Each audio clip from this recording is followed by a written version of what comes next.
کہ 100 سال کیا، کئی 100 سال بھی گزر جائیں، مسلمان سر نہیں اٹھا سکیں گے، اور تاتاریوں سے دوبارہ عراق کو واپس نہیں لیا جا سکے گا، لوگوں کا یہ خیال تھا۔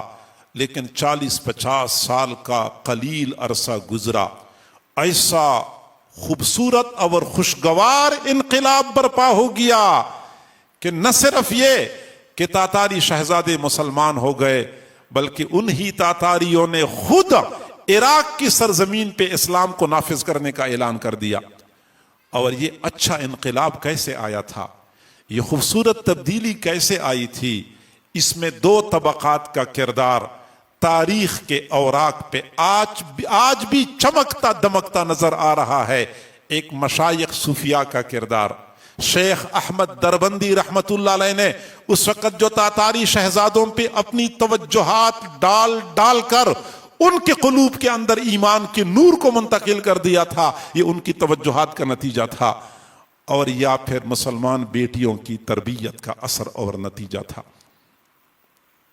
تفصیل اس کی یہ ہے کہ تاتاری افواج نے مسلمان مردوں کو تو چن چن کے قتل کر دیا، لیکن مسلمان بیٹیوں کو زندہ چھوڑا، گرفتار کر لیا اور اپنے گھروں میں اپنے بستروں کی زینت بنا دیا۔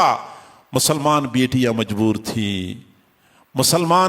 مجبور تھیں، وہ تاتاری افواج کے بچے پیدا کر رہی تھی، لیکن یہ وہ سعادت مند بیٹیاں تھیں جن کے دلوں میں ابھی ایمان کی چنگاری بجھی نہیں تھی، اللہ اور رسول کی محبت کی حرارت موجود تھی۔ انہوں نے عزم کر لیا کہ ہم نے اپنے گھر کے اندر سے انقلاب برپا کرنا ہے۔ چنانچہ انہی مسلمان بیٹیوں نے ایک طرف تو تاتاری افواج اور تاتاری شہزادوں کو دین اسلام سے روشناس کرایا، قرآن کی حقانیت ان کے سامنے کھول کھول کے رکھ دی، اور دوسری جانب ان کی گود میں پلنے والے بچوں کو اللہ رب العزت کی محبت سے گرمایا، ایمان ان کے دل و دماغ میں منتقل کر دیا۔ چنانچہ اس وقت یہ بچے چھوٹے تھے، لیکن 40-50 سال کے بعد جب بڑے مر گئے اور یہی چھوٹے بعد میں سیاہ و سفید کے مالک بن گئے، مسلمان بیٹیوں کی گود میں پرورش پائی تھی، انہی شہزادوں نے پھر اسلام کا اعلان کر دیا۔ چنانچہ وہ تاتاری شہزادے جب کسی مسلمان کو دیکھتے تھے تو ان کی آنکھوں میں غصے سے سرخ ڈورے پڑ جاتے تھے، وہی آنکھیں رات کے آخری پہر اللہ کے سامنے آنسو بہا رہی ہوتی تھیں۔ وہ تاتاری شہزادے جب کسی مسلمان کو دیکھتے تھے تو ان کی پیشانیوں پہ بل پڑ جاتے تھے، وہی تاتاری شہزادے رات کے آخری پہر وہی پیشانیاں اپنے اللہ کے سامنے زمین پہ رگڑ رہے ہوتے تھے۔ وہ تاتاری افواج جن کو مسلمانوں کی جوانیاں شکست نہ دے سکیں، مسلمان بیٹیوں کی تربیت نے ان کو اسلام کے قدموں میں لا کے ڈھیر کر دیا تھا۔ مسلمان بیٹیوں کی کارنامے تھے، مسلمان بیٹیوں کی تربیت کا نتیجہ تھا۔ آج اگر ہم چاہتے ہیں کہ ہمارے معاشرے میں ایک اچھی تبدیلی آ جائے تو اس کے لیے ضروری یہ ہے کہ ہم اپنی بیٹیوں کی تربیت پہ، تعلیم پہ خصوصی توجہ دیں۔ اللہ کریم ہم سب کو سمجھنے اور عمل کرنے کی توفیق عطا فرمائے۔ وآخر دعوانا ان الحمد للہ رب العالمین۔ مجھے پہلے بتایا گیا تھا کہ بخاری شریف کا افتتاح ہوگا، تو میں تو اسی ذہن سے وہ مضمون سوچ کے آیا تھا۔ وہ یہاں پتہ چلا کہ افتتاح تو نہیں ہے، وہ تو ویسے اصلاحی بیان ہے، اس لیے پھر میں نے گویا کہ نظریہ ضرورت کے تحت یہ گفتگو کر لی ہے۔ اللہ کرے کہ اللہ تعالیٰ قبول بھی فرمائے، لوگوں کے لیے نافع بھی بنا دے۔ جزاکم اللہ۔ دعا کر لیتے ہیں۔ آمین۔ الحمد للمتقین والصلاة والسلام علی رسولہ محمد وآلہ واصحابہ اجمعین۔ اے کریم پروردگار، ہم تیرے عاجز و مسکین بندے ہیں، تیرے سامنے دست بدعا ہیں، ہماری مسکنت پہ ترس کھا لیجئے، ہماری عاجزی پہ رحم فرما لیجئے۔ اللہ ہمارے گناہوں کو معاف فرما، ہماری خطاؤں کو معاف فرما، ہمارے عیبوں کی پردہ پوشی فرما، ہمیں ذلت و رسوائی سے محفوظ فرما، در در کے دھکے کھانے سے محفوظ فرما۔ اللہ ہماری پریشانیوں کو ختم فرما، ہماری نیک تمناؤں کو پورا فرما۔ الہ العالمین، یا اکرم الاکرمین، یا راحم المساکین، یا غیاث المستعیثین، یہ دوست احباب دور قریب سے چل کے آئے، بہنیں بیٹیاں بھی دعاؤں پر آمین کہہ رہی ہیں۔ کریم اللہ، ہم تیرے سامنے اپنی عاجزی کا اظہار کرتے ہیں، ہماری عاجزی پہ ترس کھا لیجئے، ہماری مسکنت پہ رحم فرما لیجئے۔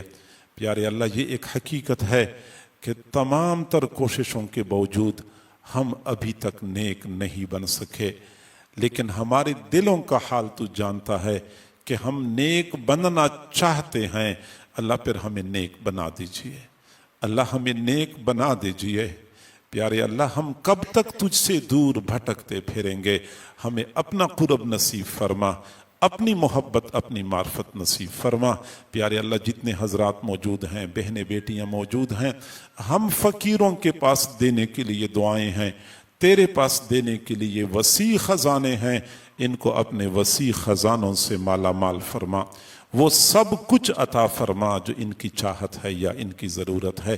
بے روزگاروں کو روزگار عطا فرما، بے اولادوں کو اولاد عطا فرما، بیماروں کو شفا عطا فرما، جن کے گھروں میں رشتوں کے مسائل ہیں مسائل کو حل فرما، جن کی گھریلو پریشانیاں ہیں پریشانیوں کو ختم فرما، مالی تنگی ہے تنگی کو فراخی میں تبدیل فرما، نفرتوں کو محبتوں میں تبدیل فرما، گھروں میں لڑائی جھگڑوں کو اتفاق و اتحاد میں تبدیل فرما۔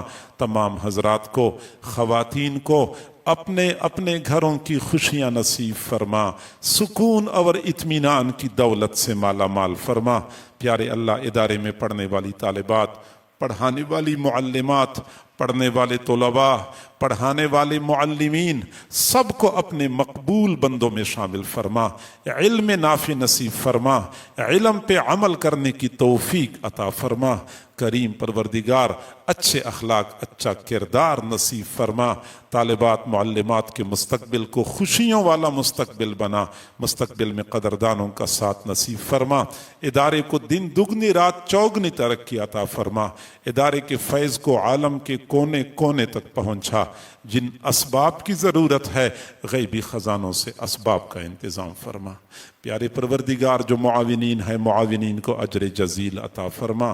ہمارے جو احباب، جو حضرات انتظام و انصرام سنبھالنے والے ہیں، ان کے ساتھ اپنی مدد شامل حال فرما، قدم قدم پہ اپنا ساتھ نصیب فرما، وقت کے مطابق ٹھیک فیصلے ان کے دلوں میں القاء فرما۔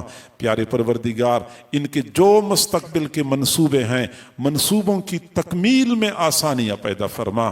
الہ العالمین، قدم قدم پہ اپنا ساتھ نصیب فرما، ہماری ان دعاؤں کو اپنی رحمت سے قبول و منظور فرما۔ وصلی اللہ تعالی علی خیر خلقہ محمد وآلہ واصحابہ اجمعین، آمین برحمتک یا ارحم الراحمین۔